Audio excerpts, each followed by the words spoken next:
Greetings, Coach Moore here serving as God's Huckleberry to provide some inspiration and guideposts along the journey from where we are to where we need to be. This podcast will share my life experiences, insights gained, lessons learned, all while demonstrating where God's providence is interwoven through everyday life. Today's podcast is creating a welcoming environment. St. Paul writes in Romans 15:7, "Welcome one another then as Christ welcomed you for the glory of God."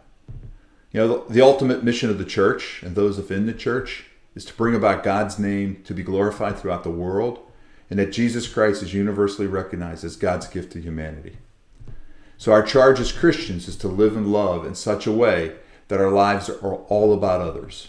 We must rise to the level of belonging. Belonging implies welcoming. It's acceptance. It's inclusion. Belonging to each other creates comfort, which leads to connection, which leads to contribution. So belonging and welcoming is good for society. A Dutch Catholic priest, Henry Nouwen, whose interests were rooted in the welcome ministry and community, wrote, "One of the greatest human spiritual tasks is to embrace all of humanity, to allow your heart to be a marketplace of humanity. To embrace is to welcome." So a welcoming church, team, organization, community, even a nation, is an entity that will love and embrace differences among its people. Creating a welcoming environment in our community means loving those that live in our community, all of them. The foundation of welcoming is love. You know, the Bible does not say tolerate thy neighbor or even be civil with thy neighbor. It says love thy neighbor. And to love thy neighbor is to welcome thy neighbor. And to welcome thy neighbor is to see them through the eyes of God's grace. Welcoming in the same manner as love takes work. To be welcoming is to make a positive difference in people's lives. It is the basic actions to create this welcoming environment through joy in our relationships, friendships, work connections, marriages, accepting people for who they are, all people, including the difficult ones, without that ongoing undercurrent of wishing they were different. When it comes to God's standard for welcoming, there's a distinction between welcoming and tolerating, or even just being civil. You know, they may look the same from the outside, but they're not. Welcoming is intentional, where tolerating is just incidental. Welcoming is being empathetic. Tolerating is unfeeling. Welcoming seeks to understand, while tolerating seeks to just move on. Welcoming is inclusive. Tolerating is shallow at best. Welcoming demands engagement. Tolerating breeds indifference. Welcoming stands with the oppressed, while tolerating sits on the sidelines. And welcoming cares about the person. Tolerating could care less. Being a Christian means saved by grace through faith, demonstrated by love. Creating a welcoming environment is an act of love. We welcome others by comforting their pain, lessening their burdens, and easing their isolation.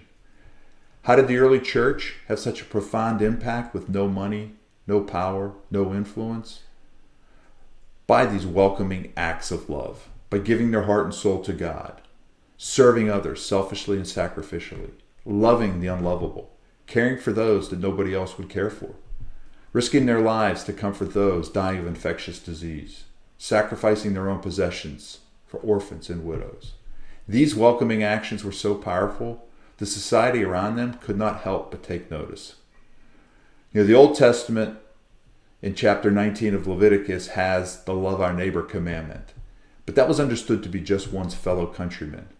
Jesus extended the love commandment to welcoming the outsider, the enemy, and the persecutor. To be his disciple, we must imitate the example of our Father and express his love in welcoming others. Beloved is to be loved by God and then become a lover of others. 1 John chapter 4, verse 11, "Beloved, if God so loved us, we must also love one another. And the love we have for one another must be that same authentic, merciful, unique Christian love. It's our proof that we know God and we can see him in the face of others." You know, consider Matthew, the tax collector, and Simon the Zealot. You know, in today's digital world, they would have blocked or unfollowed each other. However, being a disciple of Jesus, they were called together into community. And only when we are truly together in community are we able to carry out the dozens of one another listed in the New Testament. Welcome one another, bear one another's burdens, encourage one another, forgive one another, serve one another, pray for one another, and yes, love one another. Now, I talked previously about finding messages and insights in songs and sharing them with you. As I looked at my playlist, I could see many songs rooted in the imagery of a communal train where all are welcomed. The saints, the sinners, the gamblers, the thieves, the lost souls, the brokenhearted. You can find these within songs like Kenny Rogers' The Gambler, Bruce Springsteen's Land of Hope and Dreams, Woody Guthrie's This Train is Bound for Glory, Cat Stevens' Peace Train, and the O'Jays' Love Train, just to name a few. We were commanded to live every day with love for each of our neighbors, to welcome them the best we can today, then get up tomorrow and do it again. So in closing, I want to recognize that the best welcoming story we have in Scripture is Luke's parable of the prodigal son. It's in Luke's Gospel, chapter 15, verses 11 through 32. To be welcomed back so joyfully. That welcome is our benchmark.